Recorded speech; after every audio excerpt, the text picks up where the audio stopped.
So I just got home from school. As you can see, naka-uniform po ako and may dumating na parcel. So i-unbox po natin siya ngayon.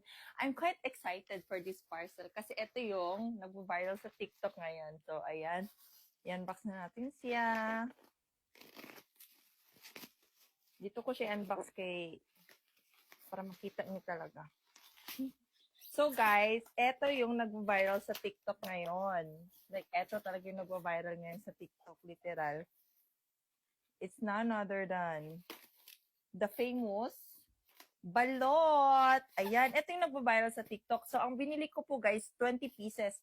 10 pieces na 5 spices and 10 pieces na spicy. Kasi mix yung in-order ko. So, it's worth around mga 500 plus lang. So, mas mura pa siya sa literal na original na balot na nabibili natin sa kalye. And as you don't know, mahilig po ako sa balot. So, ito po siya guys. Ayan. Kita nyo? So, itatry natin sila dalawang flavor. Nangangati ako. Nang-allergy naman ako. So, ito siya guys. Ito yung 5 spices. Ayan. If you don't know, makikita nyo to sa TikTok ngayon. Like, lahat ng mga content creator nakikita ko kumakain sila nito. And syempre ako, hindi ako magpapahuli, no? Gusto ko rin siyang itry.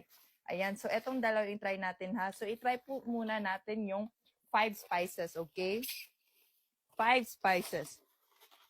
Kala ko maganda yung packaging niya. Maganda yung packaging niya, pero puro styrofoam. Hindi ko gusto.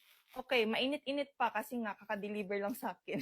Hindi ko alam. So, itry natin tong 5 spices. Hindi ako marunong magbasa ng Chinese, basta ching-cha-chu, itlog. Yun na yun. Okay? Tapos, syempre, hindi mawawala ang ating pinakurat. So, may pinakurat ako na suka. Maanganghang pa. Nilagyan ko ng chili oil. Oh, kasi mahilig ako sa spicy. So, ayan, i-unbox na natin. Yawa na, puro styrofoam. Bugato eh. Dapat ba gunting to? Na hindi ata.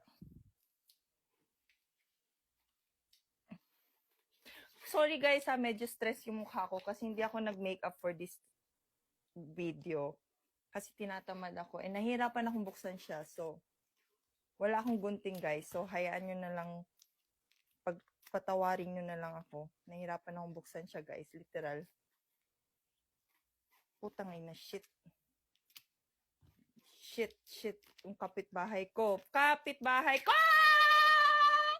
La.